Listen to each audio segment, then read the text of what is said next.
Once upon a time, in a land far, far away, there was the little prince who lived on a small planet called B612. His planet was no bigger than a house, and he spent his days taking care of it, making sure it was clean and free of baobab trees.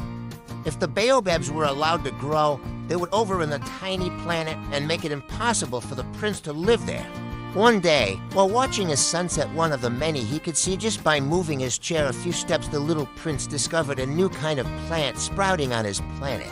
This plant grew into a beautiful rose, unlike any flower he had ever seen.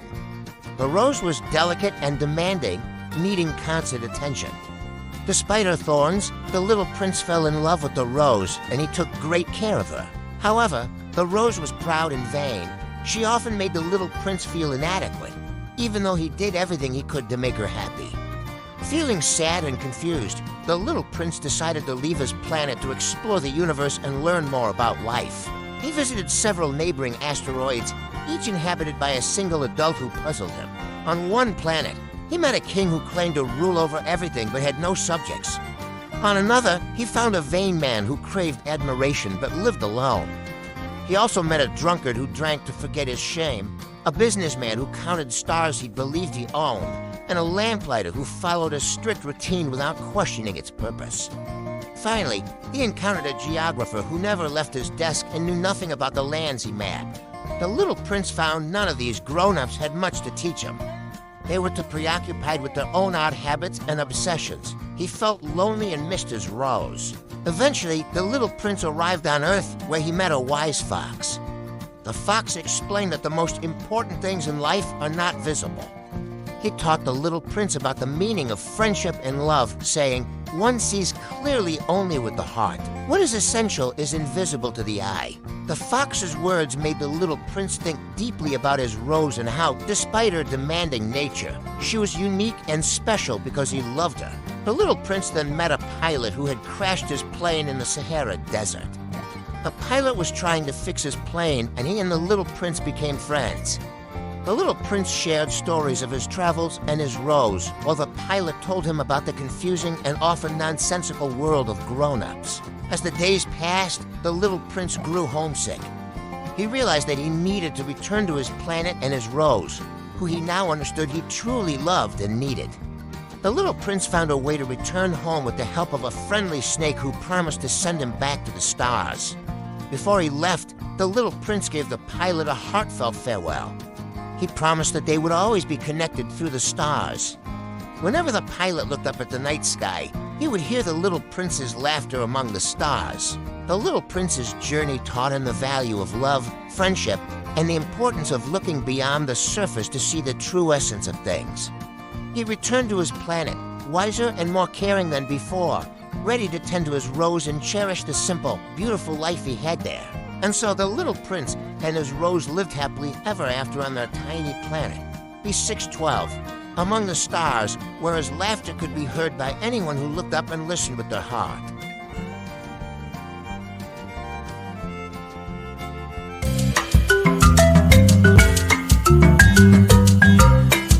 Once upon a time, in a magical kingdom far away, a queen longed for a child.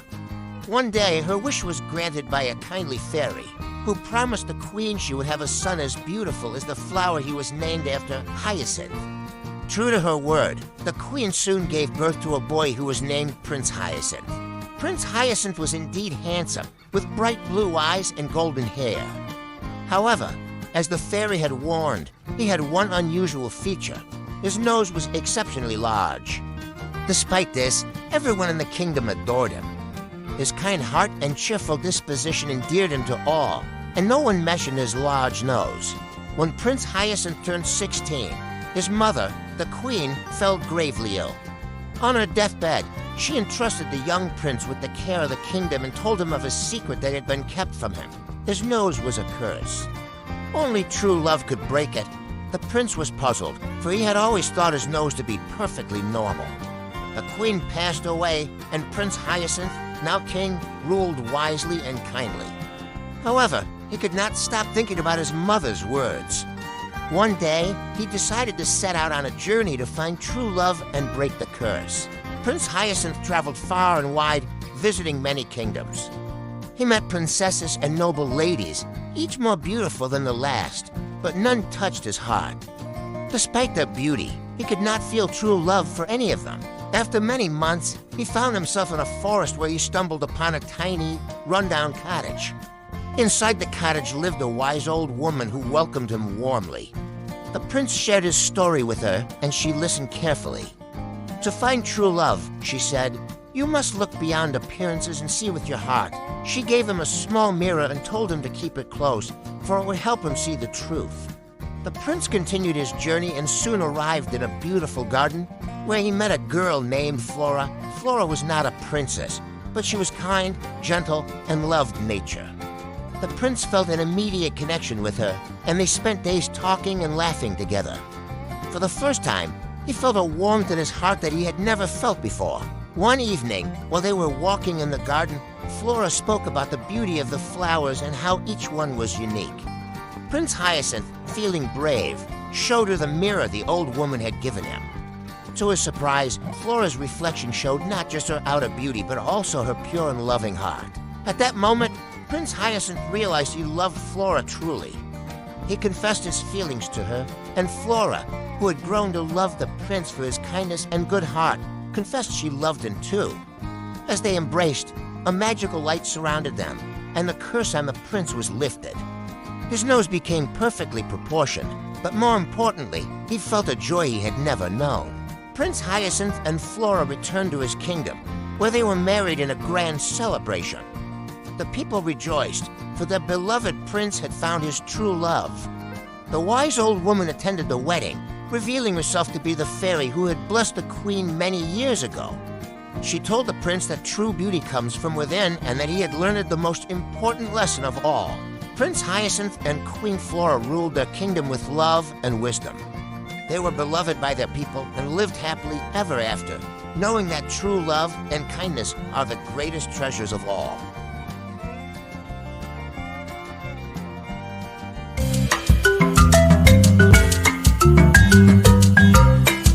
Once upon a time, in a grand kingdom surrounded by dark forests and sparkling streams, there lived a young princess named Clara. Princess Clara was as kind as she was beautiful, with hair like spun gold and eyes as bright as sapphires. Her favorite pastime was to wander the palace gardens and play by the marble fountain, where she would toss her golden ball high into the air and catch it with delight. One sunny afternoon, as Clara played near the fountain, she threw her ball so high that it slipped through her fingers and splashed into the deep, clear water. Distraught, the princess knelt by the edge and peered into the depths, but she could not see her precious ball. She began to cry softly, her tears falling into the fountain. Suddenly, a small, croaking voice spoke up. "Why are you crying, dear princess?" Clara looked around and saw a green frog sitting on a lily pad, gazing at her with curious eyes. "My golden ball has fallen into the fountain, and I cannot retrieve it," she replied. The frog smiled. "I can help you retrieve your ball, but what will you give me in return?" he asked. The princess, eager to have her ball back, promised, "I will give you anything you wish. My jewels, my crown, or even the finest dresses from my wardrobe." The frog shook his head. "I do not desire your riches, princess.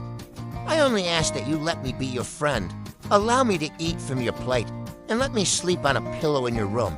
Though the request was strange, Clara agreed, thinking that the frog's wish was impossible to fulfill. The frog dove into the water and soon emerged with the golden ball in his mouth.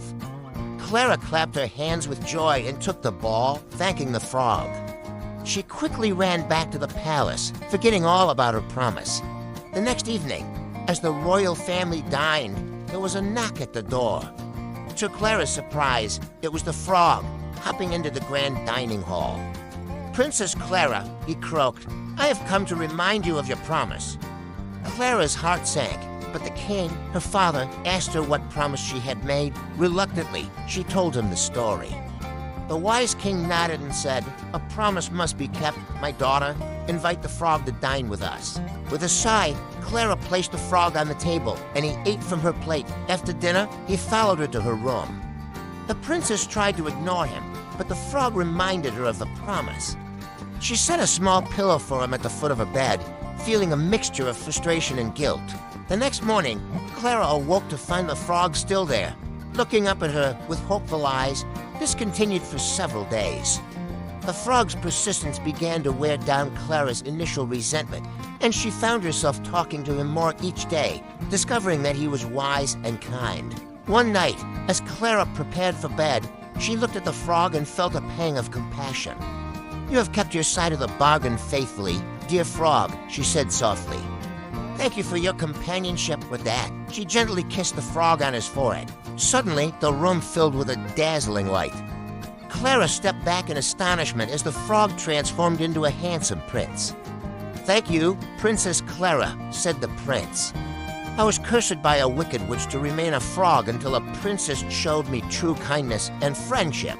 The prince, whose name was Florian, explained how he had been transformed and how only a genuine act of love could break the spell. Princess Clara and Prince Florian spent the next few days getting to know each other better. Clara learned that Prince Florian was not only charming, but also brave and noble. News of the transformed prince spread through the kingdom, and the two were soon married in a joyous celebration.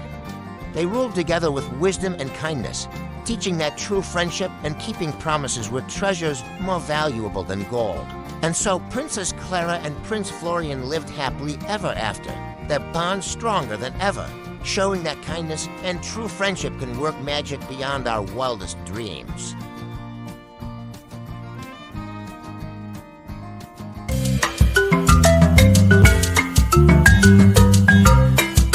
Once upon a time, in the bustling city of Boston, there lived two boys who were as different as day and night, yet shared an uncanny resemblance. One was Prince Edward, the son of King Henry, who lived in a grand palace filled with every luxury imaginable. The other was a poor boy named Tom Canty, who lived in a small, dilapidated house with his family. While Edward wore silk and velvet, Tom wore rags, but they both dreamt of lives beyond their own. One sunny afternoon, as Prince Edward strolled near the gates of the palace, he noticed a boy who looked exactly like him. Curious and kind-hearted, Edward invited Tom into the palace. The boys marveled at their likeness and quickly became friends. As they talked, they discovered a shared longing. Edward wished to experience the freedom of a commoner's life, while Tom yearned to live as a prince, if only for a day. Seized by a whimsical idea, the boys decided to swap clothes. Edward donned Tom's tattered garments, and Tom wore the prince's luxurious attire. They looked at each other and laughed, unable to tell themselves apart. But before they could switch back, a palace guard mistook Edward for a beggar and chased him out of the palace grounds. Now outside the palace, Edward was thrust into Tom's harsh world. He wandered the streets, trying to find his way back, but no one believed him when he claimed to be the prince. Meanwhile, inside the palace, Tom struggled with his new royal duties. Although he was kind and clever, he found it hard to keep up the charade and feared being discovered. Days passed, and Edward experienced the life of a pauper firsthand. He saw the struggles of the poor, the kindness and cruelty of strangers, and the harshness of the world outside the palace walls. Despite the hardships, he made friends and learned valuable lessons about empathy and humility. One day, while wandering through a market, he saw an old woman being mistreated by a merchant. Edward stood up for her, showing his innate nobility, and the woman, touched by his bravery, offered him shelter. Back in the palace, Tom grew more comfortable in his role as prince. He used his newfound power to make the lives of the people better, making fair judgments and showing compassion. However, he missed his family and worried about Edward's fate. As the days turned into weeks, rumors of the prince's strange behavior spread throughout the kingdom. The king fell ill, and it was announced that Prince Edward would soon be crowned king. Tom, distressed, knew he couldn't continue the deception much longer. On the day of the coronation, a grand ceremony was prepared. People from all over the kingdom gathered to witness the crowning of the new king. As Tom stood nervously before the throne, Edward burst into the hall, still wearing his ragged clothes. The crowd gasped, and the guards moved to seize him. But Tom spoke up, "Stop, this is the true prince." The room fell silent as Tom and Edward explained their story.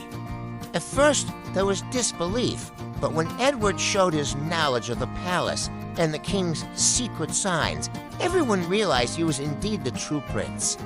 The king, now weak but alert, embraced his son, grateful to see him safe. King Henry commended Tom for his honesty and bravery, and Edward, now crowned king, rewarded Tom and his family. Tom was given a position in the royal court where he could continue to help others, and his family was lifted out of poverty. King Edward ruled with the wisdom and compassion he gained during his time as a pauper. He never forgot the lessons he learned on the streets of Boston and worked tirelessly to improve the lives of all his subjects, rich and poor alike. Tom remained his loyal friend and advisor, and together they made the kingdom a place of fairness and kindness. And so King Edward and Tom Canty lived happily ever after. That bond of friendship and understanding, an enduring reminder that true nobility comes from the heart.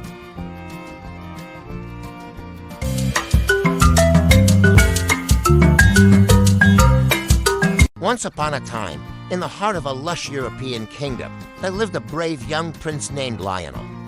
Prince Lionel was known throughout the land for his kindness, courage, and unwavering sense of justice. The kingdom thrived under the wise rule of King Alaric, Lionel's father, who taught his son to always seek peace and protect the weak.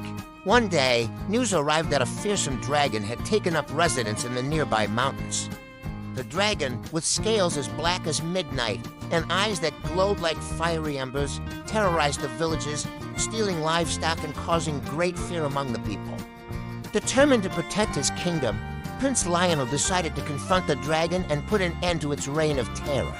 Armed with his father's enchanted sword and clad in shining armor, Lionel set out on his quest.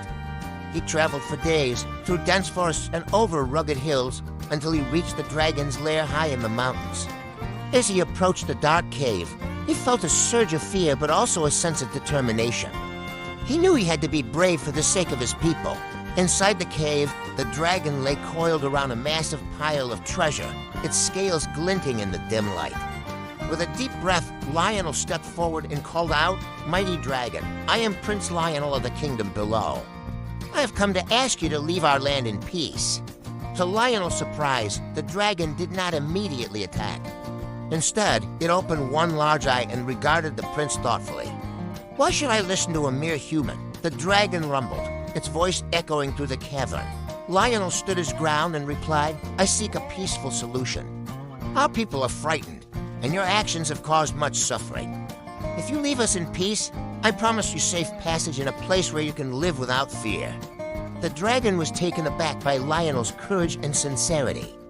It uncoiled itself and lowered its massive head to Lionel's level. "You are unlike any human I have met," the dragon said. "Very well, Prince Lionel, I will tell you my story." The dragon, whose name was Draconis, explained that it had once lived peacefully in a distant land. However, a group of greedy knights had attacked its home, seeking its treasure. Driven away and wounded, Draconis had fled to the mountains, where it hoped to find solitude. Lionel listened with empathy and realized that the dragon was not evil, but merely misunderstood and seeking refuge. "I am sorry for the suffering you have endured," Lionel said. "Let us find a solution that benefits us both. You need a safe place to live, and we need peace in our land." Together, Lionel and Draconis devised a plan. They would travel to a remote part of the kingdom, where a vast, uninhabited forest lay. There, Draconis could live freely without fear of being hunted, and the kingdom would be safe from its unintended harm. Before they set out, Draconis used its fiery breath to melt down some of its treasure, creating a golden medallion as a token of friendship. "Take this, Prince Lionel," Draconis said, "as a symbol of our pact and my gratitude."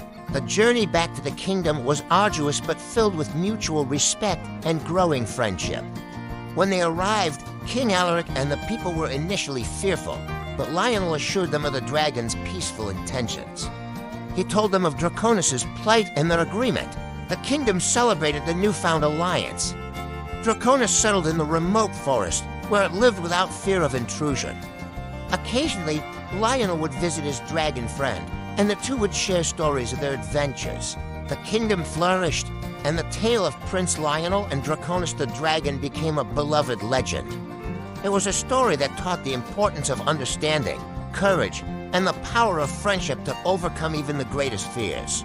And so Prince Lionel and Draconis lived happily ever after, their bond a shining example of peace and harmony in the land.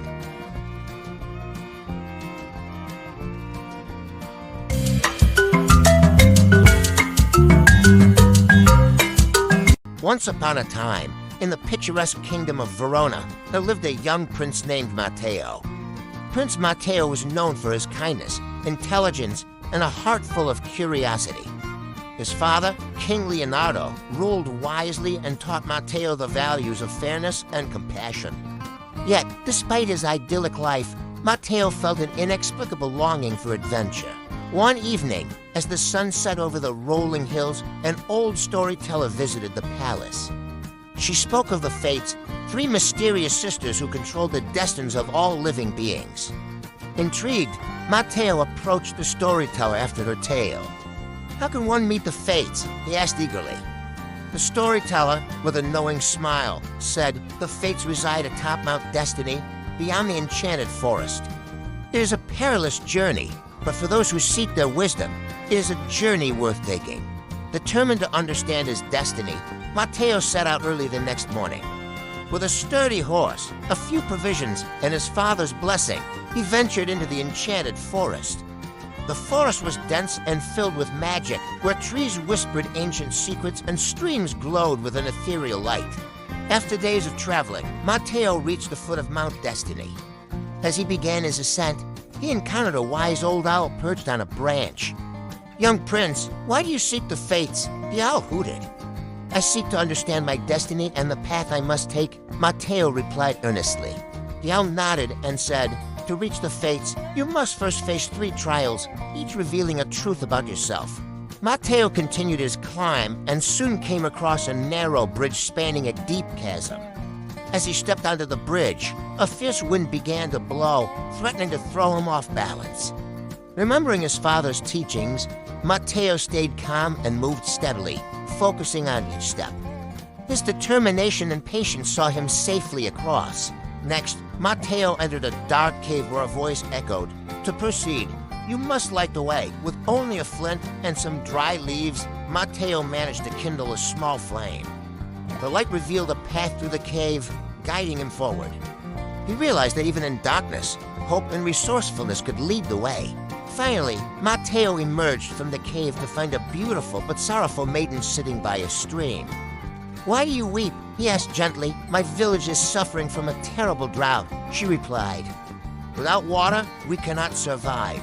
Moved by her plight, Matteo took a cup he had carried and filled it with water from the stream.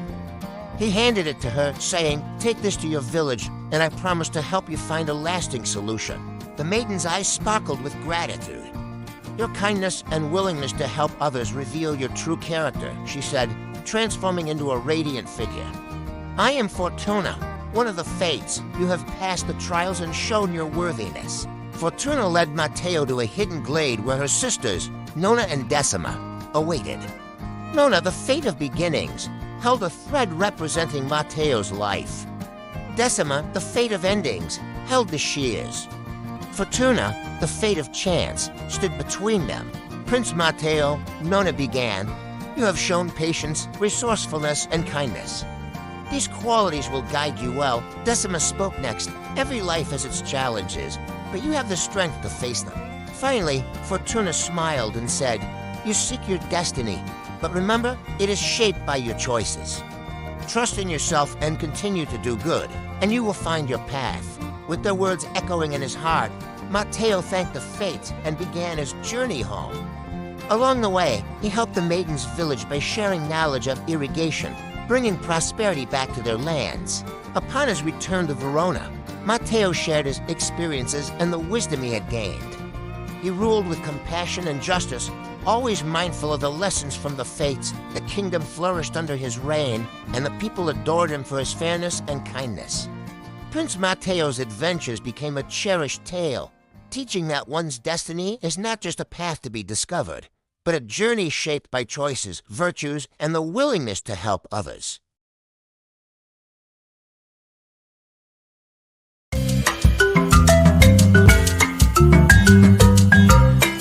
Once upon a time, in the charming kingdom of Eldoria, there lived a young prince named Henry. Prince Henry was kind-hearted and noble, always eager to learn from the people around him. His father, King Edmund, was a wise ruler who often reminded Henry that a true leader must understand and appreciate every subject, regardless of their station. One day, King Edmund decided it was time for Prince Henry to embark on a unique journey. "My son," he said, "you must learn what it means to serve. You will live among the people as a common servant for a month. This experience will teach you humility and empathy, essential qualities for a future king." Prince Henry agreed, knowing the importance of his father's words. Dressed in simple clothes, he left the palace with only a small bag of essentials. He soon arrived at a nearby village where he introduced himself as Henry, a young man seeking work. His first stop was the blacksmith's forge. The blacksmith, a burly man named Thomas, agreed to take Henry on as an apprentice.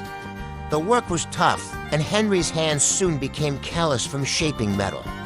Despite the physical strain, he admired Thomas's skill and dedication. Henry learned the value of hard work and the satisfaction that comes from creating something with one's own hands. After a week at the forge, Henry moved on to the baker's shop. Mrs. Margaret, the village baker, was a kind woman with a warm smile. She taught Henry how to knead dough, bake bread, and make delicious pastries. Henry enjoyed the fragrant aromas and the joy of providing food for the villagers. He realized how important it was to nourish the body and soul of the community. Next, Henry worked with the shepherd, an elderly man named Peter. Together, they tended to the sheep, guiding them to lush pastures and protecting them from wolves. Henry grew to appreciate the peacefulness of the countryside and the patience required to care for living creatures. He learned that leadership often meant protecting and nurturing those in your care. As the month drew to a close, Henry's final task was to assist the village healer, an old woman named Agnes. She taught him about medicinal herbs and how to treat common ailments. Henry was moved by her gentle care for the sick and injured. He saw firsthand the importance of compassion and the healing power of kindness. One day, while helping Agnes, a severe storm hit the village. The riverbanks overflowed, flooding homes and threatening the village's safety. Prince Henry sprang into action, organizing a rescue effort. He worked tirelessly, helping people to higher ground and ensuring everyone was safe. The villagers were impressed by his leadership and bravery, though they still did not know his true identity. After the storm passed, Henry gathered the villagers and shared his true identity. He explained the purpose of his journey and thanked them for their lessons. The villagers were astonished but grateful for the prince's humility and dedication. They had come to respect and admire him, not for his title, but for his actions and character. When Prince Henry returned to the palace, King Edmund greeted him with pride. "You have learned well, my son," he said. "You now understand that a true leader must serve their people with humility, empathy, and courage." Henry nodded, feeling a deep sense of gratitude for the experience. He knew that the lessons he had learned from Thomas, Mrs. Margaret, Peter, and Agnes would guide him throughout his life. As the years passed, Prince Henry became King Henry, a wise and beloved ruler. He often visited the village, maintaining the friendships he had formed and continuing to serve his people with the same humility and kindness he had learned during his time as a servant. The story of Prince Henry and his journey became a cherished tale in Eldoria, teaching children and adults alike the importance of understanding, serving, and leading with a compassionate heart.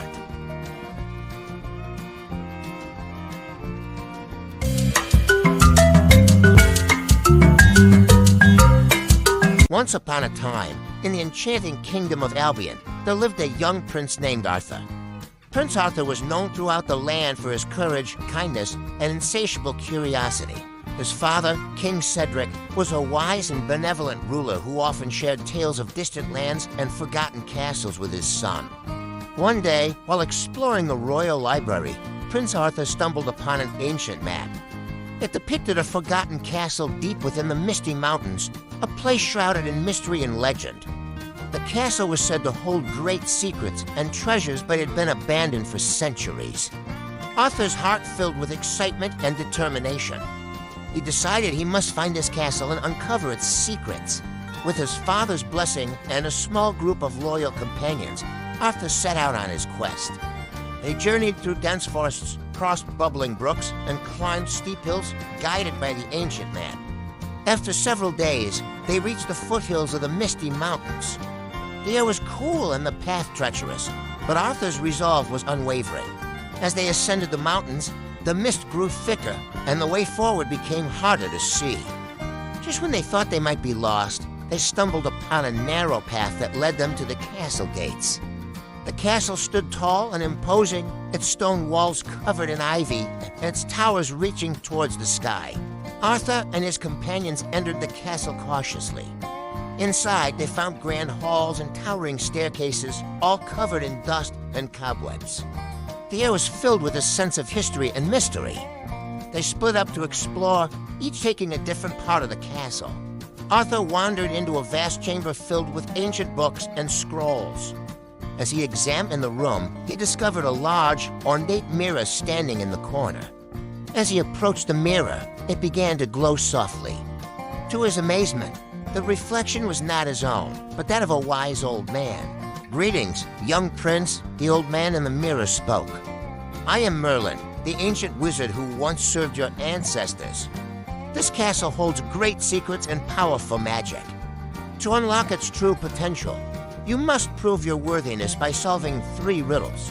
Arthur nodded eagerly, ready to take on the challenge. Merlin presented the first riddle. "I am not alive, but I grow. I have no lungs, yet I need air. I have no mouth, and I can drown. What am I?" Arthur thought for a moment and then answered, "Fire." Merlin smiled and continued, "Correct. Here's the second riddle. I speak without a mouth and hear without ears. I have no body, but I come alive with the wind. What am I?" After pondering for a while, Arthur replied, "An echo." "Well done," Merlin said. "Now for the final riddle. The more you take, the more you leave behind. What am I?" Arthur furrowed his brow, deep in thought. After a moment, his face lit up, and he answered, "Footsteps." Merlin beamed with pride. "You have proven your wisdom, Prince Arthur. The castle's secrets are yours to discover." As Merlin's reflection faded, the mirror revealed a hidden door. Arthur opened it to find a room filled with treasures beyond his wildest dreams. However, the greatest treasure was a crystal orb resting on a pedestal. Arthur reached out and touched the orb, and suddenly the castle came to life. The dust vanished, the walls glowed, and the air was filled with the sounds of laughter and music. Arthur realized that the true magic of the castle was not in its treasures, but in the knowledge and wisdom it held. With this newfound understanding, he decided to restore the castle and make it a place of learning and wonder for all the people of Albion. Arthur and his companions returned to the kingdom with tales of their adventure. With the help of his father, King Cedric, and the people of Albion, they transformed the forgotten castle into a magnificent academy. Children from all over the kingdom came to learn about history, magic, and the wonders of the world. Prince Arthur's journey to the Misty Mountains became a cherished story, teaching that true treasure lies in knowledge, wisdom, and the courage to seek out and share both. And so Prince Arthur and the people of Albion lived happily ever after, their hearts and minds forever enriched by the secrets of the castle.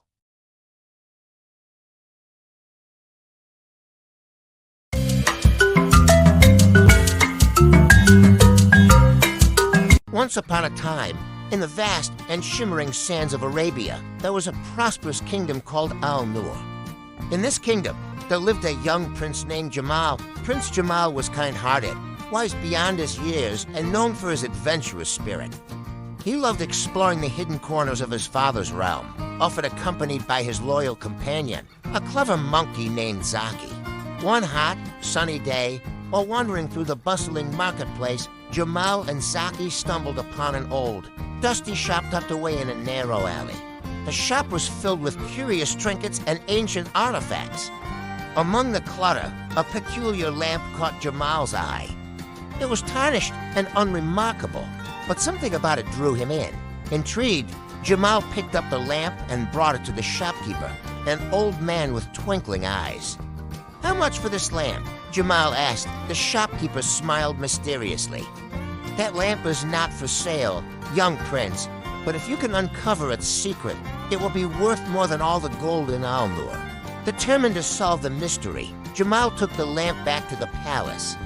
He examined it closely but found nothing unusual.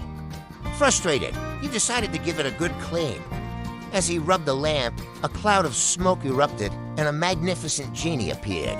The genie, towering and majestic, bowed before Jamal. "Greetings, Prince Jamal. I am Shams, the genie of the lamp.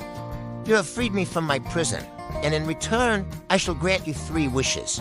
Jamal's eyes widened in amazement, but he remembered his father's teachings about using power wisely. "Thank you, Shams," Jamal said. "I must think carefully about my wishes. I will use them to bring happiness and prosperity to my people." For his first wish, Jamal asked, "I wish for a well that never runs dry, so our people will always have water, even in the hottest days of summer." Shams clapped his hands, and instantly, a beautiful well appeared in the center of Al-Nur. The water was cool and sweet, and the people rejoiced, grateful for their prince's wisdom and generosity. For his second wish, Jamal said, "I wish for a library filled with books from all corners of the world, so our people can gain knowledge and wisdom." Shams nodded, and a magnificent library emerged beside the palace. It was filled with scrolls and books on every subject imaginable. Scholars and children alike flocked to the library, eager to learn and grow. As Jamal pondered his third wish, he realized that the greatest gift he could wish for was not for himself, but for the genie who had granted his first 2 wishes so selflessly. "For my third wish," Jamal said, "I wish for your freedom. Shams, you have been a loyal and kind friend, and you deserve to be free." Shams looked at Jamal with tears of gratitude. "Thank you, Prince Jamal. You are truly a noble and selfless soul." With a flash of light, the bonds that had held Shams were broken. The genie was free at last. "I will never forget your kindness. Jamal, if ever you need me, just call my name, and I will come to your aid." With that, Shams vanished, leaving behind a golden glow. Jamal returned to his duties, and Al-Nur flourished under his rule. The well never ran dry, the library became a beacon of knowledge, and the kingdom prospered. Years passed, and Prince Jamal became King Jamal, beloved by all. He ruled with wisdom and compassion, always remembering the lessons he learned from the genie and the lamp. One day, as Jamal walked through the marketplace, he saw a familiar old shopkeeper with twinkling eyes. "You have done well, my king," the shopkeeper said, revealing himself to be Shams in disguise. "Your heart remains as pure as the day you freed me." Jamal smiled, knowing that true magic lies not in wishes but in the kindness and wisdom with which they are used. And so King Jamal and the people of Al-Nur lived happily ever after, their lives forever enriched by the gifts of a magical lamp and the selfless heart of a noble prince.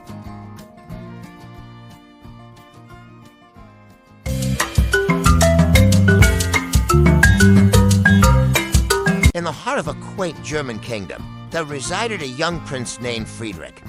Prince Friedrich was a kind and compassionate soul, beloved by his people for his gentle nature and generous spirit. However, despite his many virtues, Friedrich was often lonely, longing for a true friend who could share in his adventures. One crisp autumn day, while wandering through the palace gardens, Prince Friedrich stumbled upon a peculiar sight.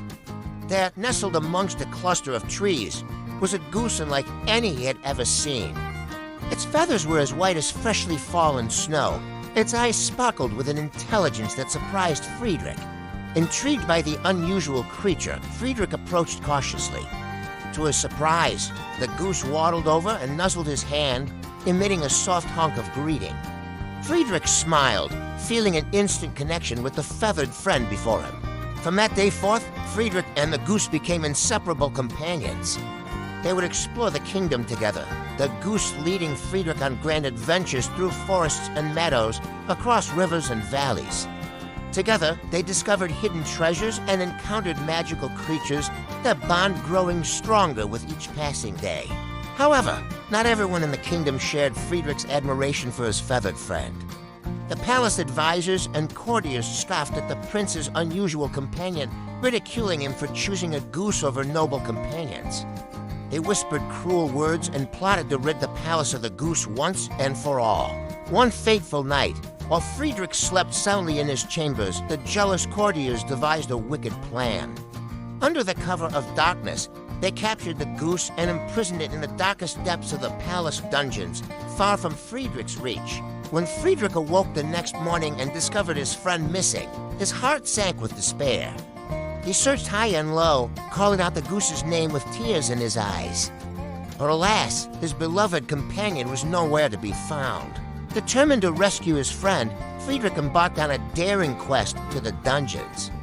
With the help of his loyal servants, he navigated the labyrinthine corridors, facing perilous traps and cunning guards along the way.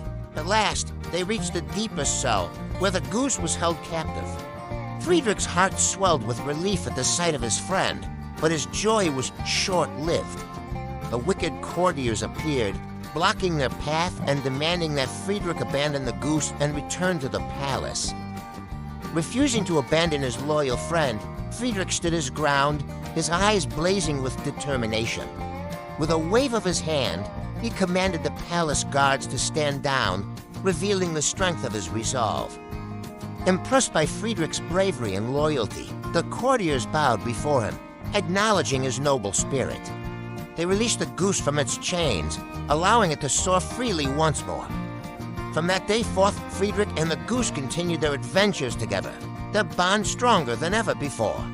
And though they faced many challenges along the way, their friendship endured, proving that true companionship knows no bounds. As word of their adventures spread throughout the kingdom, Prince Friedrich became known as the Goose Prince, a title he wore with pride. And together they lived happily ever after, their friendship serving as a shining example of love and loyalty for all who knew them.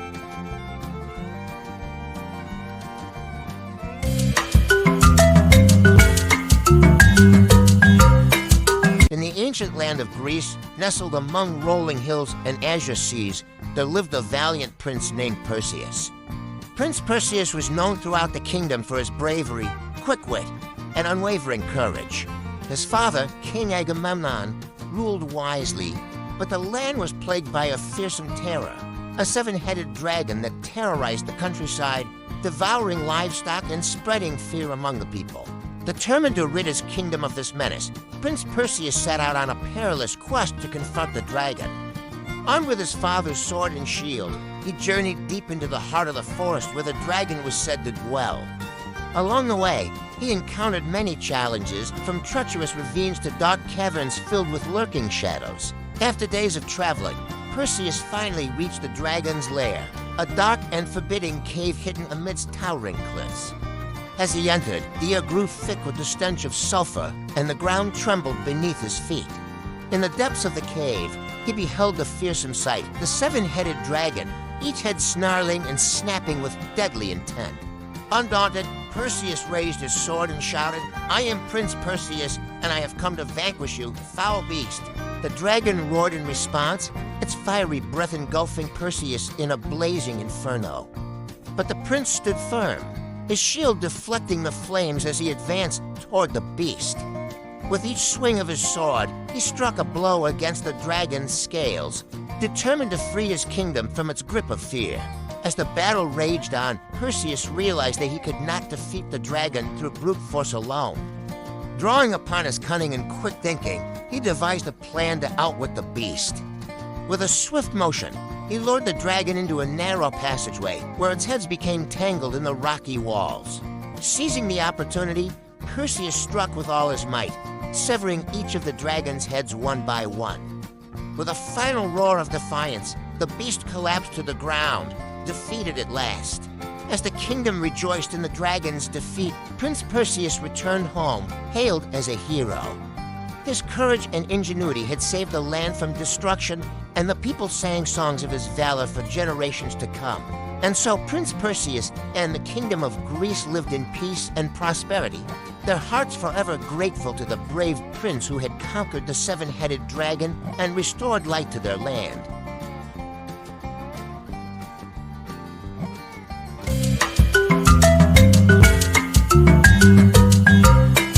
In the sun-kissed hills of Italy, there dwelled a young prince named Giovanni. Prince Giovanni was known far and wide for his kindness, generosity, and love for adventure. His father, King Alessandro, ruled the land with wisdom and compassion. But there was a shadow that loomed over the kingdom, the disappearance of the royal family's most treasured possession, a magical ring that held the key to the kingdom's prosperity. Determined to restore his family's honor, Prince Giovanni embarked on a quest to find the lost ring. Armed with only his wits and a map passed down through generations, he journeyed far and wide, across forests and rivers, through bustling cities and sleepy villages. After many days of searching, Prince Giovanni stumbled upon a quaint little cottage nestled in the heart of a dense forest. There he met an old woman named Nonna Lucia, who greeted him with a warm smile and a twinkle in her eye. "Welcome, young prince," Nonna Lucia said. "I have been expecting you." Surprised by her words, Giovanni inquired further. "How did you know I was coming?" Nonna Lucia chuckled softly.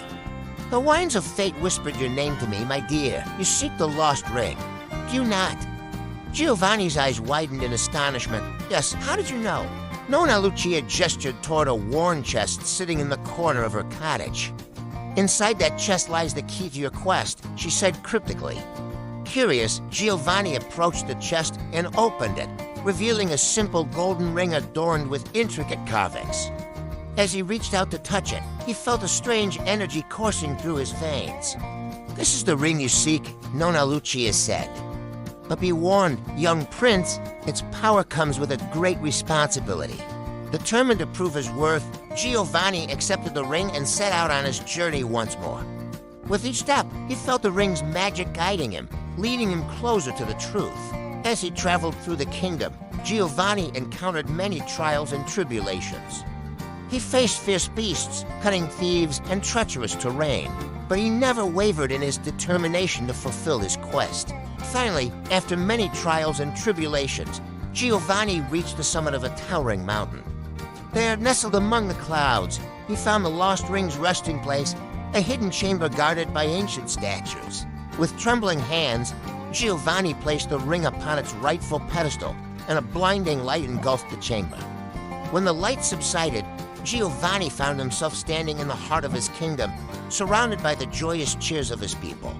The lost ring had been returned, and with it, the kingdom's prosperity was restored. Prince Giovanni had proven himself worthy of his title, and his bravery and selflessness would be remembered for generations to come. And so Prince Giovanni and the kingdom of Italy lived happily ever after, their hearts forever grateful to the young prince who had restored light to their land.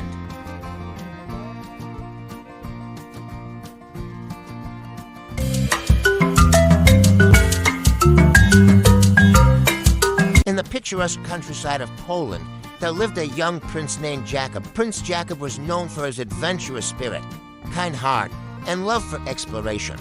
His father, King Stanisław, ruled the realm with wisdom and fairness, but a mysterious legend loomed over the land, the Glass Mountain, a towering peak said to hold great treasures and secrets.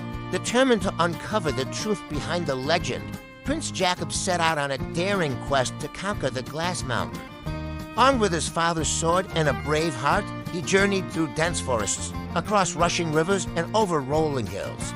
As he neared the foot of the Glass Mountain, Jakub encountered an old woodsman who warned him of the mountain's dangers. "Many have tried to climb the Glass Mountain and failed," the woodsman said gravely. "But if you are determined and brave, you may succeed where others have faltered." Undeterred by the woodsman's words, Jakub pressed on, his eyes fixed on the glittering peak above. With each step, the air grew colder, and the ground became steeper. But Jakub's resolve never wavered as he climbed higher and higher, driven by the promise of adventure and discovery. At last, after days of arduous climbing, Jakub reached the summit of the Glass Mountain. There, he beheld a breathtaking sight, a crystal-clear lake shimmering in the sunlight, surrounded by lush greenery and colorful flowers. As Jakub approached the lake, he noticed something glinting at the bottom. With a deep breath, he plunged into the icy waters and retrieved a small chest from the depths below. Inside, he found a magnificent crown adorned with precious gems and a note bearing a message. "To the one who conquers the Glass Mountain, may this crown bring prosperity and peace to your kingdom. Wear it with pride and remember the bravery that led you to this moment." Filled with joy and gratitude, Jacob donned the crown and descended the glass mountain, his heart light and his spirits high. As he returned to his kingdom, he shared tales of his adventure with his father and the people, inspiring them with his courage and determination. From that day forth, Prince Jacob ruled with wisdom and compassion, his kingdom thriving under his leadership. And though the legend of the glass mountain remained a tale of wonder and mystery, Jacob knew that the true treasures were not found in gold or jewels, but in the courage to chase one's dreams and the love for one's people. And so Prince Jacob and the kingdom of Poland lived happily ever after, their hearts forever touched by the magic of the glass mountain.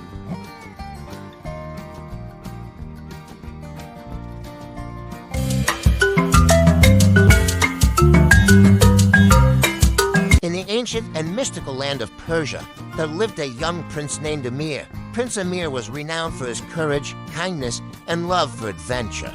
His father, King Farid, ruled the kingdom with wisdom and justice, but a legend whispered among the people spoke of a magical horse that roamed the desert sands, possessing the power to grant wishes to those pure of heart.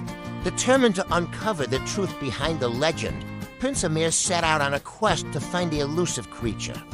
With his loyal companion, a faithful falcon named Farooq, he journeyed across vast deserts, through bustling bazaars, and over towering mountains. After many days of searching, Prince Amir stumbled upon an ancient cave hidden amidst the shifting sands. As he entered, a voice echoed through the cavern, speaking of trials and tests that awaited the worthy. Undeterred by the ominous warning, Prince Amir pressed on, guided by the light of his heart and the wisdom of his father. Deeper into the cave he ventured, until he reached a chamber bathed in golden light, where the legendary horse stood majestically before him. With a voice as gentle as a breeze, the horse spoke to Prince Amir. "I am Burek, the magic horse of Persia. Many have sought my power, but few have proven themselves worthy. If you wish to ride upon my back and fulfill your heart's desires, you must first pass the tests of courage, compassion, and wisdom." Prince Amir nodded solemnly, accepting the horse's challenge with determination burning in his eyes. With Farooq by his side, he faced each trial with unwavering resolve, proving himself worthy of Burek's trust.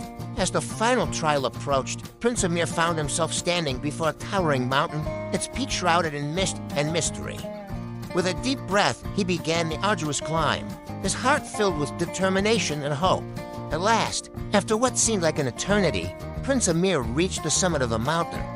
There, he beheld a breathtaking sight, a magical garden filled with blooming flowers, sparkling streams, and a magnificent palace that gleamed like a jewel in the sunlight. In the heart of the garden stood Burek, waiting patiently for Prince Amir to approach. With a graceful bow, the horse welcomed him to the enchanted realm, where dreams were woven from the threads of destiny. Filled with gratitude and awe, Prince Amir mounted Burek's back and soared through the skies, his heart filled with joy and wonder. Together, they journeyed across the realms of imagination, granting wishes to those in need and spreading kindness and compassion wherever they went. And so Prince Amir and the magic horse of Persia became legends in their own right, their names forever etched in the annals of time. Though the sands of the desert may shift and the winds may change, their bond remained unbreakable, a testament to the power of friendship, courage, and the magic that dwells within the heart.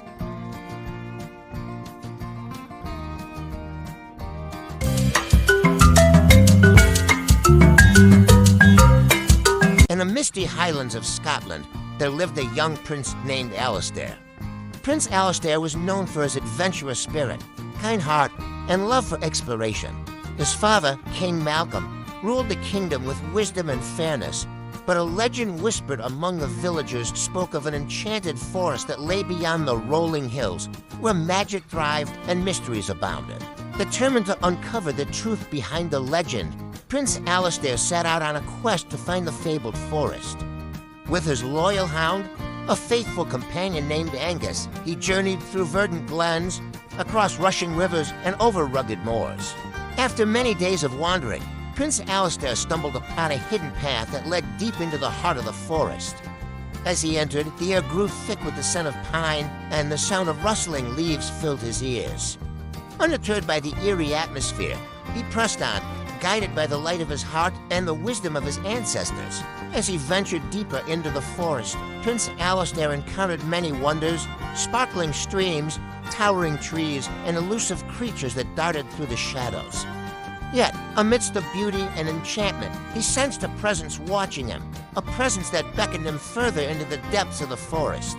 At last, Prince Alistair reached a clearing bathed in golden light, where he beheld a sight that took his breath away, a magnificent stag with antlers as vast as the sky, its eyes shimmering with ancient wisdom.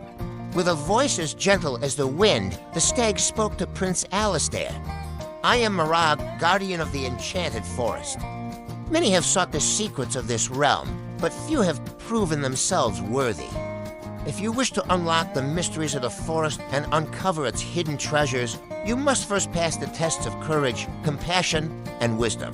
Prince Alistair nodded solemnly, accepting Morag's challenge with determination burning in his heart. With Angus by his side, he faced each trial with unwavering resolve, proving himself worthy of the forest's trust. As the final trial approached, Prince Alistair found himself standing before a shimmering pool of water, its surface reflecting the starlit sky above. With a deep breath, he gazed into the pool and saw visions of his past, present, and future, each revealing a different aspect of his true self. With newfound clarity and understanding, Prince Alistair emerged from the pool, his heart filled with a sense of purpose and destiny.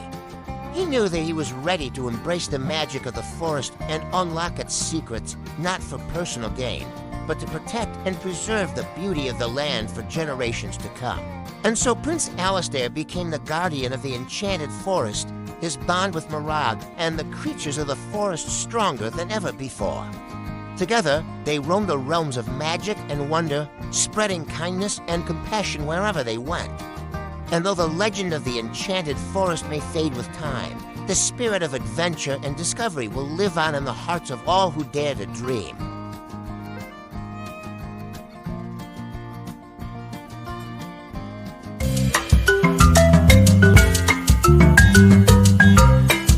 In the vast and snowy lands of Russia, there lived a young prince named Ivan. Prince Ivan was known for his bravery, kindness, and love for adventure. His father, Tsar Mikhail, ruled the kingdom with wisdom and fairness, but a legend whispered among the people spoke of a mythical creature known as the Firebird, whose feathers glowed with the colors of the setting sun. Determined to uncover the truth behind the legend, Prince Ivan set out on a quest to find the elusive Firebird. With his loyal steed, a magnificent horse named Dmitri, he journeyed across frozen tundras, through dense forests, and over icy rivers. After many days of searching, Prince Ivan stumbled upon a clearing in the forest, where he beheld a sight that took his breath away. The Firebird perched upon a branch, its feathers shimmering with hues of red, orange, and gold. As Ivan approached, the Firebird took flight, soaring high into the sky with a melodic cry that echoed through the forest.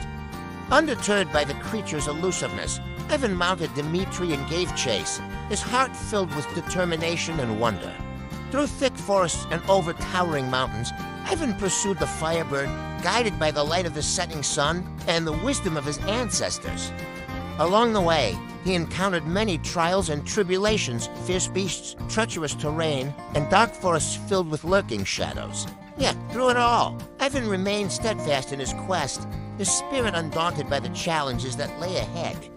With each passing day, he grew closer to the Firebird, his bond with Dmitri growing stronger with every step they took.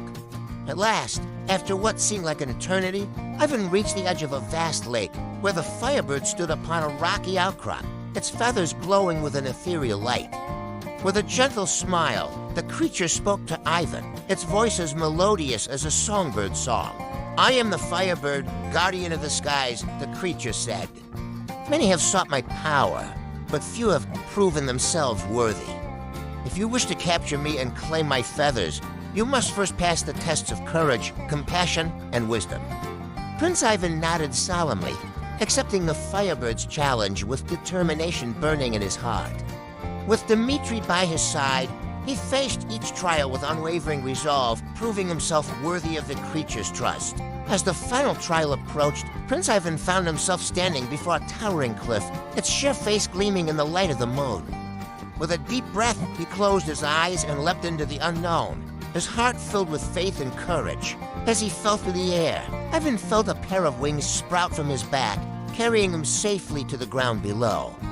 With newfound strength and determination, he spread his wings and soared into the sky, his eyes fixed on the firebird's radiant form.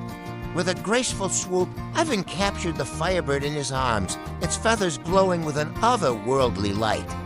As he held the creature close, he felt a surge of power and magic coursing through his veins, filling him with a sense of wonder and awe. From that day forth, Prince Ivan became known as the guardian of the firebird, his bond with the creature stronger than ever before. Together, they roamed the skies, spreading light and hope to all who beheld their radiant presence. And though the legend of the firebird may fade with time, the spirit of adventure and discovery will live on in the hearts of all who dare to dream.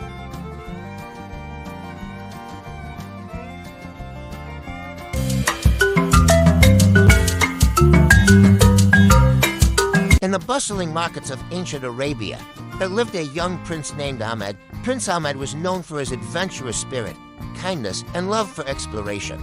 His father, Sultan Rashid, ruled the kingdom with wisdom and fairness, but a legend whispered among the people spoke of a magical carpet that could fly through the skies, carrying its rider to distant lands and wondrous adventures. Determined to uncover the truth behind the legend, Prince Ahmed set out on a quest to find the elusive magic carpet. With his loyal friend, a clever monkey named Abu, he journeyed across scorching deserts, through bustling cities, and over rugged mountains. After many days of searching, Prince Ahmed stumbled upon a hidden cave nestled amidst the sand dunes, where he beheld a sight that took his breath away. The magic carpet spread out before him, its vibrant colors glowing with an otherworldly light. As Ahmed approached, the magic carpet stirred to life, lifting into the air with a graceful swoop. Undeterred by the creature's apparent sentience, Ahmed reached out and touched its soft fibers, feeling a surge of excitement and wonder coursing through his veins. With a gentle smile, the magic carpet spoke to Ahmed, its voice as melodious as a desert breeze. "I am the magic carpet, bearer of dreams and wishes," the creature said. "Many have sought my power, but few have proven themselves worthy. If you wish to ride upon my back and embark on a journey of discovery and adventure, you must first pass the tests of courage, compassion, and wisdom." Prince Ahmed nodded solemnly, accepting the magic carpet's challenge with determination burning in his heart. With Abu by his side, he faced each trial with unwavering resolve, proving himself worthy of the carpet's trust. As the final trial approached, Prince Ahmed found himself standing before a towering cliff, its sheer face gleaming in the light of the moon. With a deep breath, he closed his eyes and leapt into the unknown, his heart filled with faith and courage. As he fell through the air, Ahmed felt the magic carpet materialize beneath him, carrying him safely to the ground below. With newfound strength and determination, he spread his arms and soared into the sky, his eyes fixed on the horizon and the adventures that awaited. Together, Prince Ahmed and the magic carpet journeyed across deserts and oceans, through bustling cities and hidden valleys, their bond growing stronger with each passing day. Along the way, they encountered many wonders, ancient ruins, exotic creatures, and mystical beings that defied imagination. And though their adventures were many and their trials great, Prince Ahmed and the magic carpet remained steadfast in their quest for knowledge and enlightenment, their hearts forever bound by the magic of the skies.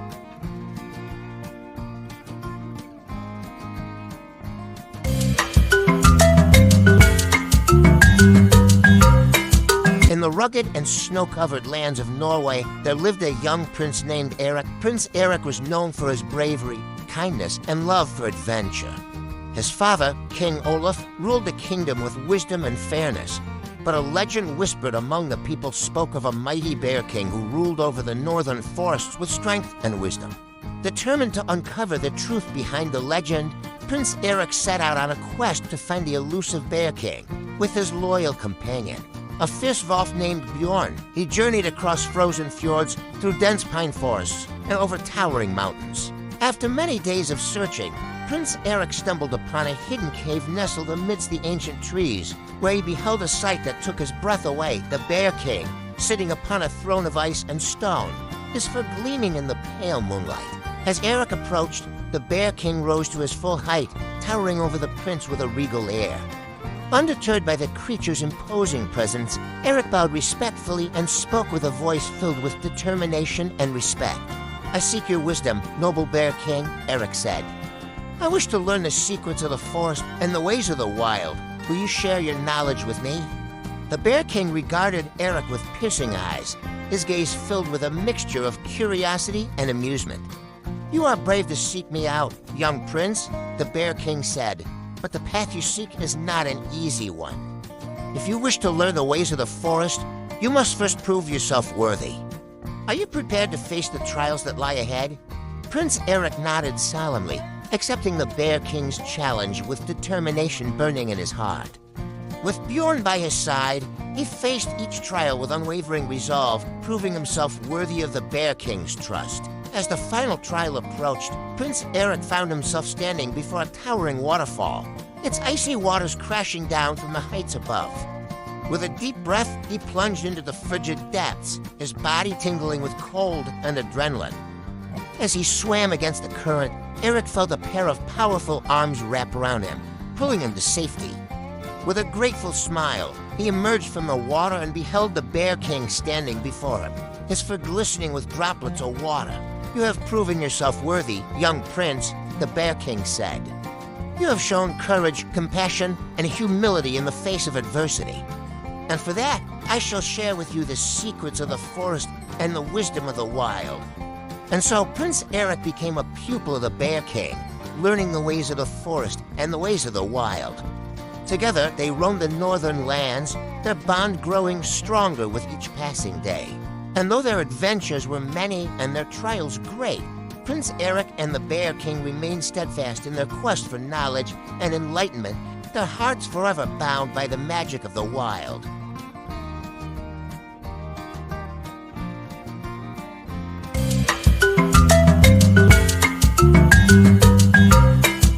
In the tropical waters of the Philippines, there lived a young prince named Mateo. Prince Mateo was known for his kindness, bravery, and love for the sea.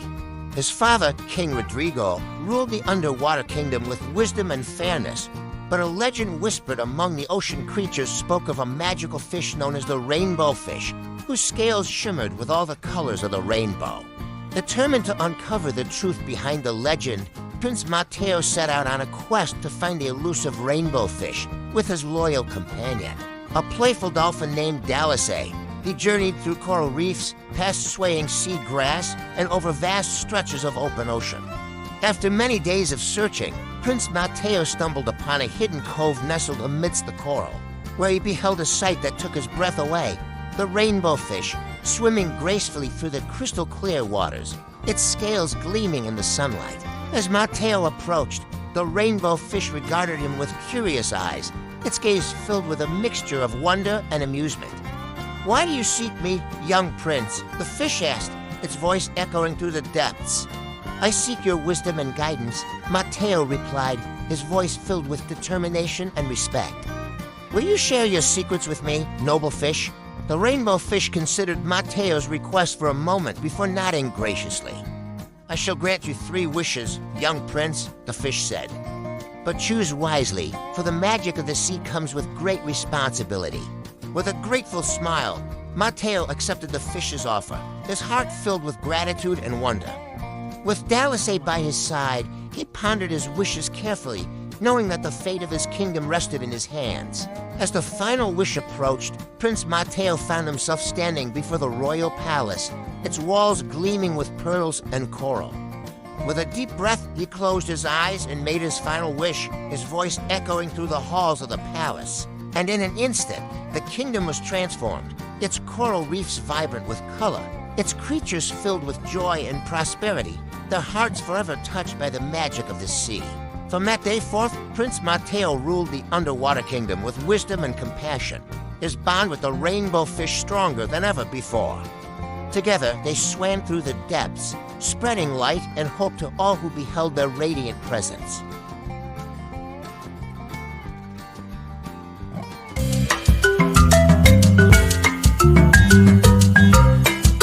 In the picturesque countryside of the Netherlands, there lived a young prince named Jan. Jan was known far and wide for his gentle nature, his love for nature, and his boundless curiosity. Yet, amidst the tranquility of his kingdom, Jan longed for an adventure that would whisk him away to distant lands and unlock the mysteries of the world. One crisp autumn afternoon, while exploring the ancient forests that surrounded his castle, Jan stumbled upon a hidden clearing. Nestled among the fallen leaves and moss-covered stones, he discovered a small silver key, its intricate design glinting in the dappled sunlight. With a sense of anticipation coursing through him, Jan reached out and grasped the key in his hand. Little did he know that this simple act would set him on a journey beyond his wildest imagination. As Jan examined the key, he felt a strange energy pulsing through it, as if it held the key to unlocking secrets long forgotten. Determined to uncover its purpose, Jan set out on a quest to discover the truth behind the silver key. Venturing into the heart of the forest, Jan encountered magical creatures, ancient guardians, and hidden treasures that whispered of a time long ago. With each step of his journey, he felt the key growing warmer in his hand, guiding him ever closer to his destiny. At last, after many days of travel, Jan arrived at the entrance to a mysterious cave hidden deep within the forest. With a sense of trepidation mingled with excitement, he inserted the silver key into the lock and turned it with a steady hand. As the door creaked open, Jan beheld a sight that took his breath away, a cavern filled with shimmering crystals reflecting the light in 1,000 dazzling hues. And at the center of it all stood a majestic silver tree, its branches stretching towards the heavens. With a sense of wonder filling his heart, Jan approached the tree and reached out to touch its glistening leaves. And as he did, he felt a surge of energy coursing through him, filling him with a sense of peace and fulfillment. Returning home, Jan shared his tale with all who would listen, inspiring others to embark on their own journeys of discovery. And from that day forth, the silver key became a symbol of courage, curiosity, and the boundless possibilities that await those who dare to dream.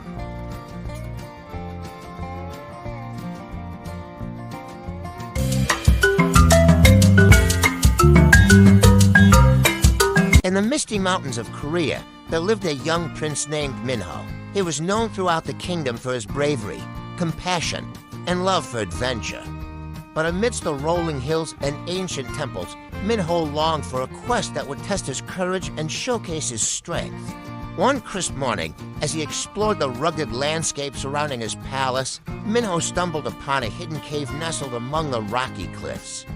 Intrigued by the promise of adventure, he ventured inside, his heart pounding with excitement. Deep within the cavern's depths, Minho discovered a magnificent dragon's egg, its surface shimmering with iridescent colors and pulsing with an otherworldly energy. Enchanted by its beauty, he reached out and touched the smooth surface, feeling a surge of power coursing through him. Little did Minho know that this simple act would set him on a journey beyond his wildest dreams. As he emerged from the cave, Minho found himself faced with a daunting task: to hatch the dragon's egg and raise the young dragon within. With determination burning in his heart, he set out on a quest to unlock the secrets of the egg and fulfill his destiny as a dragon rider.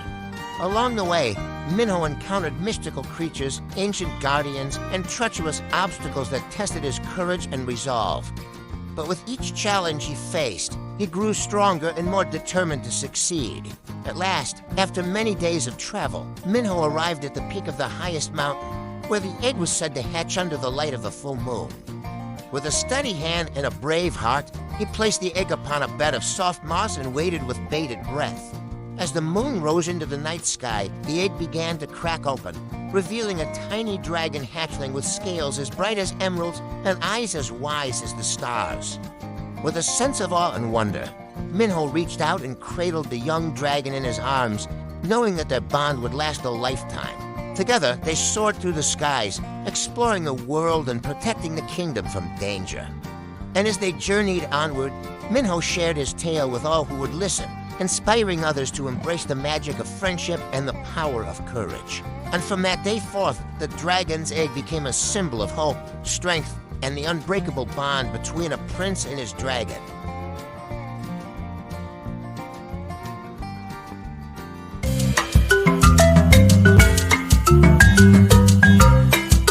Once upon a time, in the ancient land of Greece, there lived a young prince named Alexios. He was known far and wide for his kindness, bravery, and love for adventure. But what set him apart was his insatiable curiosity and his unyielding desire to seek out the extraordinary.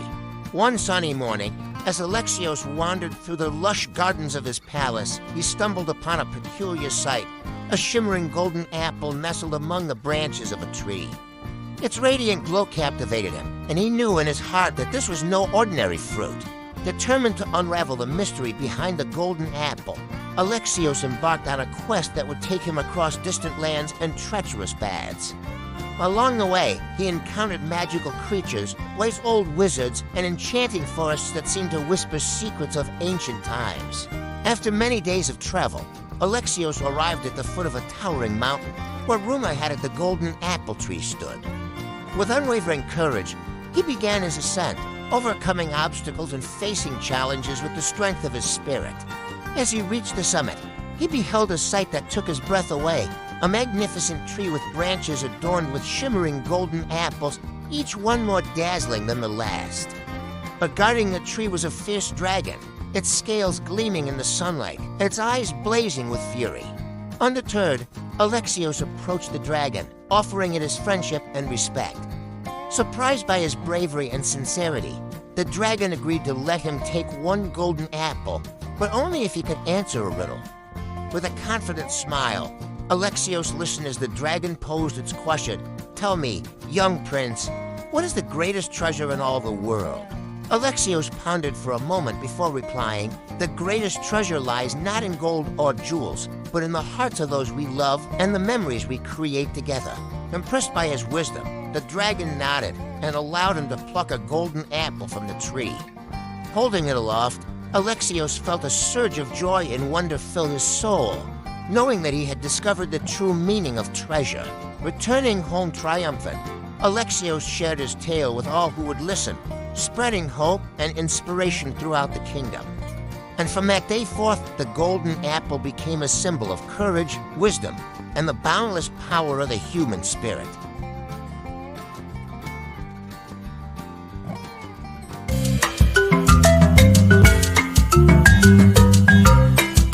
In the picturesque valleys and rolling hills of Austria, there lived a young prince named Lucas. Prince Lucas was known for his kindness, bravery, and love for music.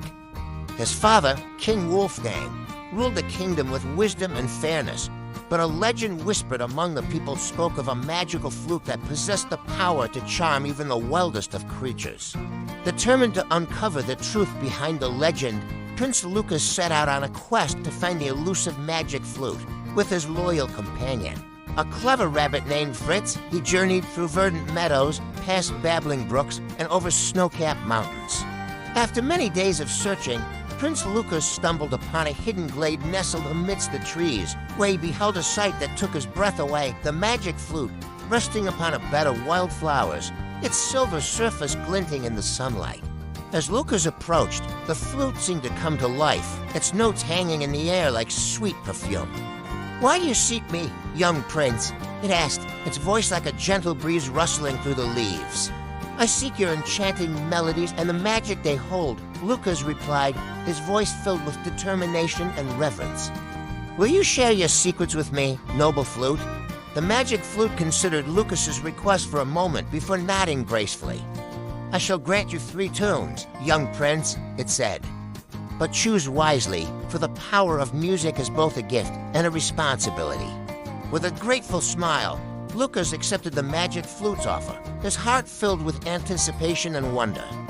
With Fritz by his side, he pondered his tunes carefully, knowing that the fate of his kingdom rested in his hands. As the final tune approached, Prince Lucas found himself standing before the royal palace, its walls adorned with banners and flags. With a deep breath, he closed his eyes and played his final melody, his fingers dancing across the flute's silver surface. And in an instant, the kingdom was transformed, its people filled with joy and harmony, their hearts forever touched by the magic of the flute.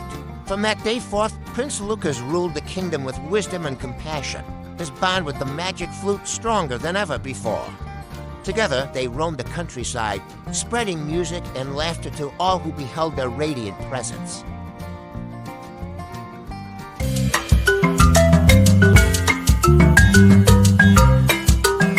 In the misty hills and ancient forests of Celtic lands, there lived a young prince named Declan. Prince Declan was known for his courage, kindness, and love for adventure.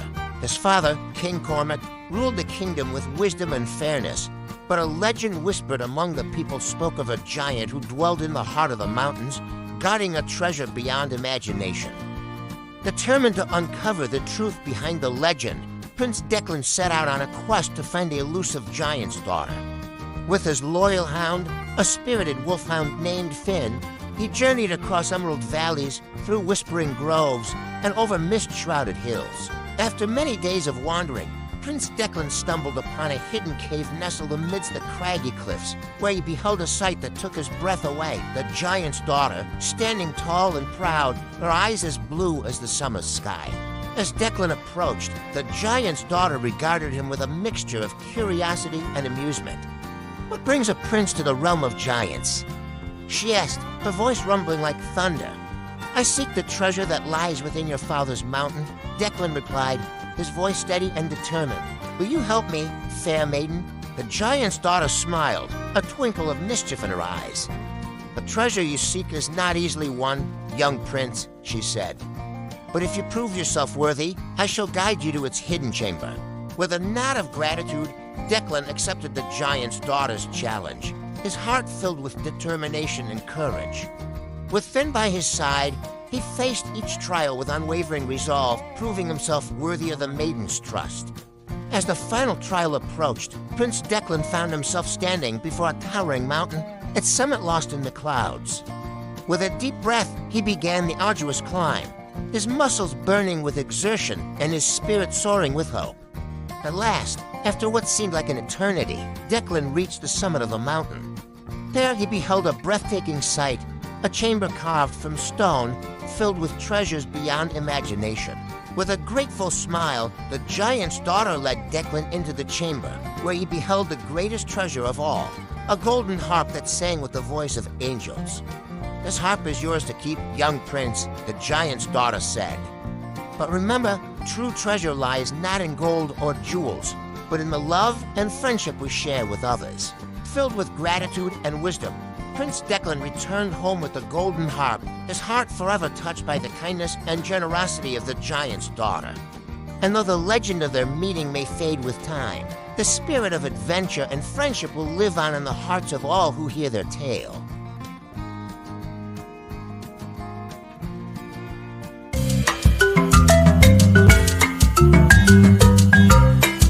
Once upon a time in the kingdom of Evergreen, there lived a young prince named Edward. Prince Edward was known for his kindness, bravery, and love for adventure.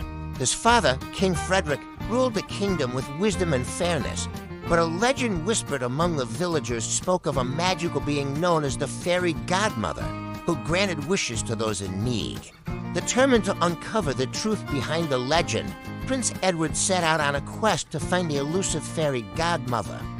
With his loyal companion, a wise owl named Orion, he journeyed through enchanted forests, past shimmering lakes, and over rolling hills.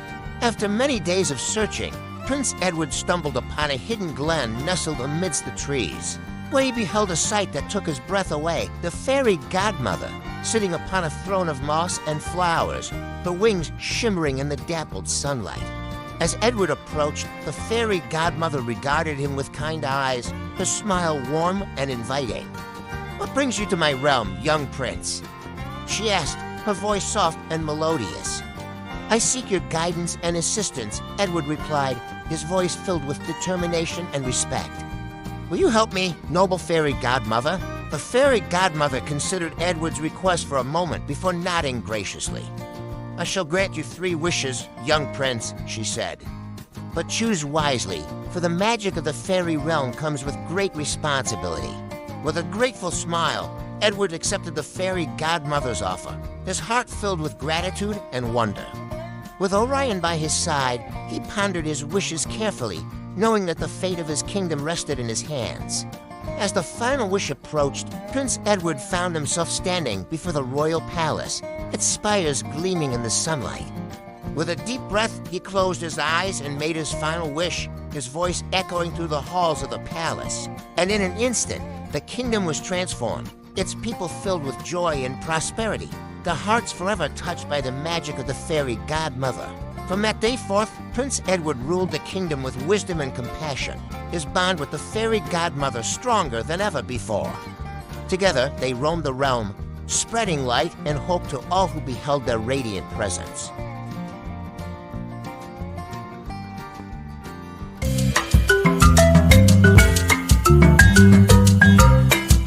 In a kingdom where the sun-kissed golden fields and the moon-painted silver streams, there lived a young prince named Edward.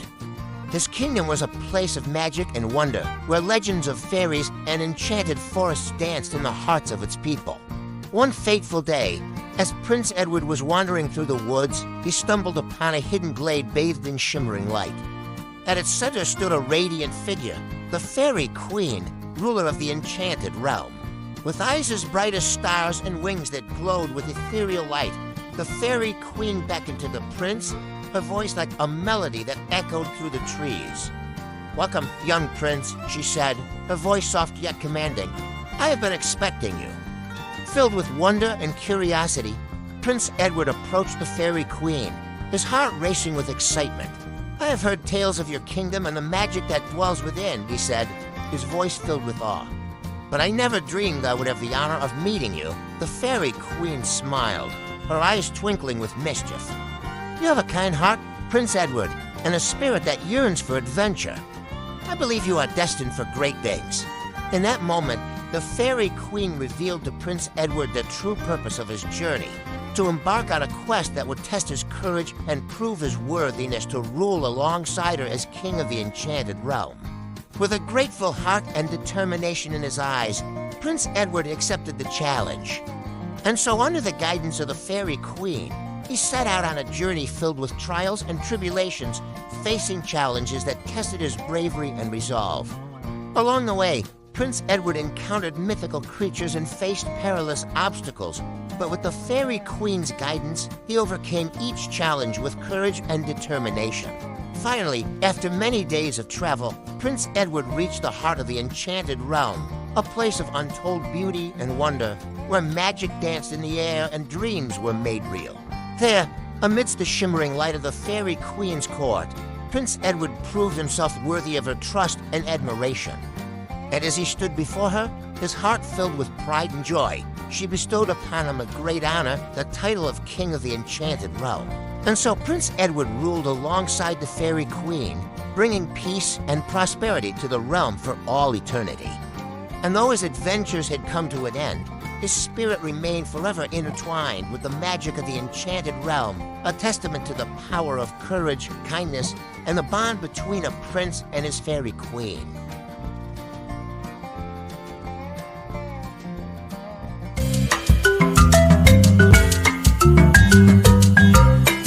In the ancient forests of Germany, there lived a young prince named Friedrich.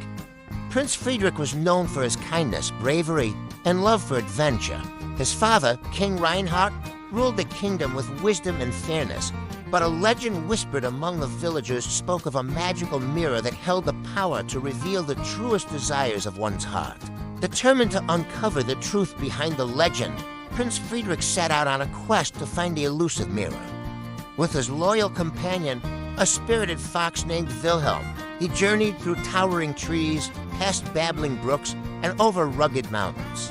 After many days of searching, Prince Friedrich stumbled upon a hidden glade nestled amidst the trees, where he beheld a sight that took his breath away, the mirror shimmering with an otherworldly light, its surface reflecting the beauty of the forest. As Friedrich approached, the mirror seemed to come to life, its surface rippling like water. "Why do you seek me, young prince?" it asked, its voice echoing through the glade. "I seek the truth of my heart," Friedrich replied, his voice filled with determination and sincerity. "Will you help me, noble mirror?"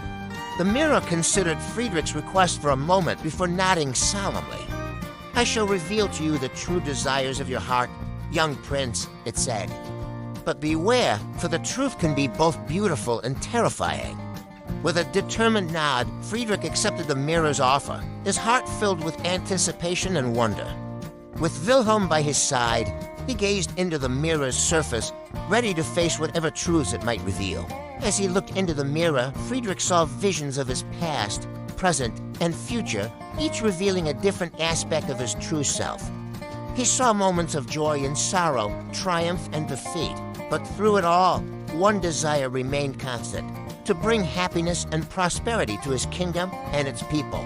Filled with a newfound sense of purpose, Prince Friedrich emerged from the glade, his heart ablaze with determination and courage.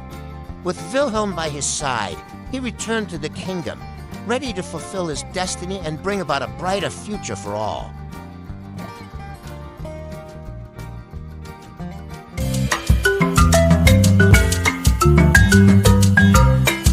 Once upon a time, in the enchanting lands of France, there lived a young prince named Henry. Prince Henry was known far and wide for his kindness, bravery, and love for adventure. His father, King Louis, ruled the kingdom with wisdom and fairness, but a legend whispered among the people spoke of a magnificent crystal palace hidden deep within the forests, where the walls shimmered with ethereal light. Determined to uncover the truth behind the legend, Prince Henry set out on a quest to find the elusive Crystal Palace. With his loyal companion, a spirited stag named Gaston, he journeyed through ancient woodlands, past meandering rivers, and over mist-covered hills. After many days of wandering, Prince Henry stumbled upon a hidden clearing nestled amidst the trees, where he beheld a sight that took his breath away: the Crystal Palace. Rising from the earth like a mirage, its spires reaching towards the sky, its walls adorned with glistening gems. As Henry approached, the palace seemed to come to life, its windows aglow with a soft, inviting light. "Why do you seek me, young prince?" it asked, its voice like a melody drifting on the wind. "I seek the wonders and secrets that lie within your walls, noble palace," Henry replied, his voice filled with determination and awe. "Will you grant me entry?" The Crystal Palace considered Henry's request for a moment before nodding graciously. "I shall grant you 3 trials, young prince," it said. "But heed my warnings, for the path to enlightenment is fraught with challenges." With a grateful smile, Henry accepted the Crystal Palace's offer, his heart brimming with anticipation and excitement.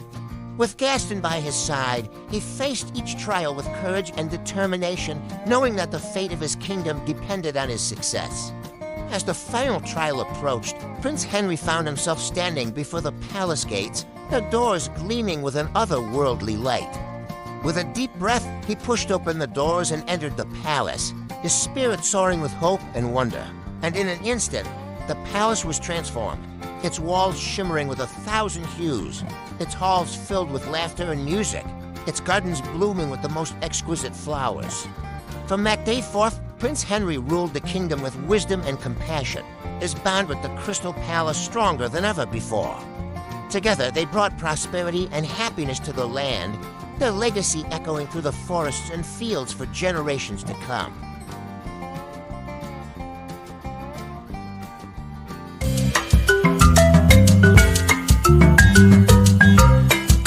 In the verdant countryside of England, there lived a young prince named William.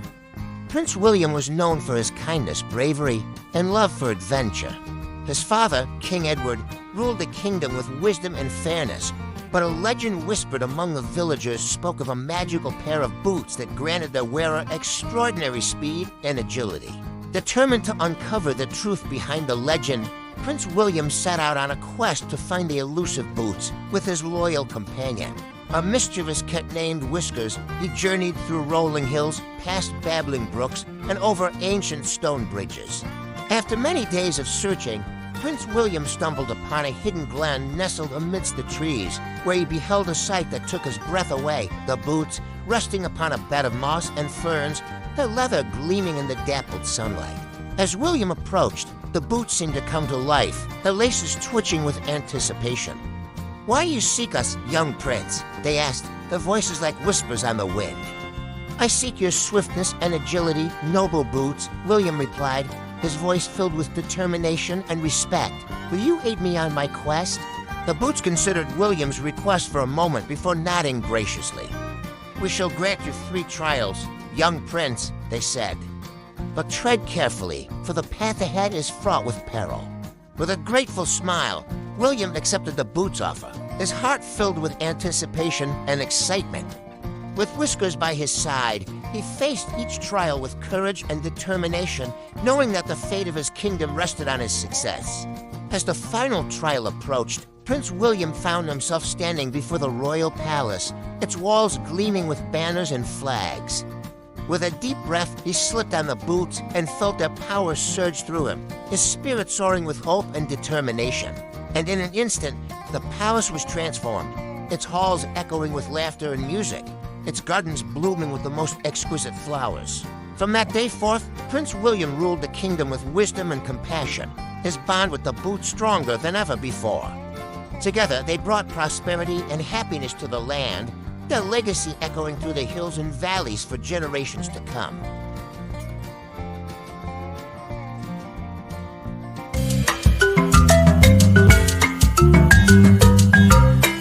Once upon a time, in the heart of Hungary, there lived a young prince named István.